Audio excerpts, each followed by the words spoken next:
I didn't think this was possible. I didn't think I'd be able to get 1,000 subscribers, especially this quick.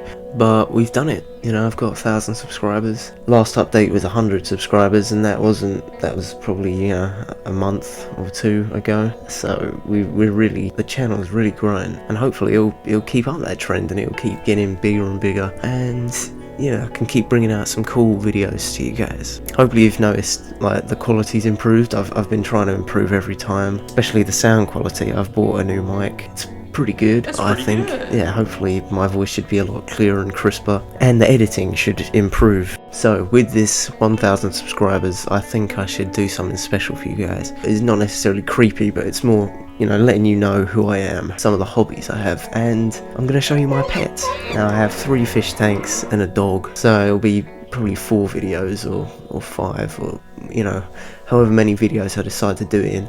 And this is just to give you an idea of what I'm passionate about, what kind of pets I have, and hopefully it should be fun. So stay tuned for that, you guys. I also might start doing some live streams or something. Maybe I'll save that for 10,000. Who knows? Things are looking good, guys. Keep showing your support, keep liking, keep sharing my videos, and at this rate, we'll have 10,000 pretty soon. I can feel it. Yeah, that's all I've got to say, guys. Stay tuned for more creepy content.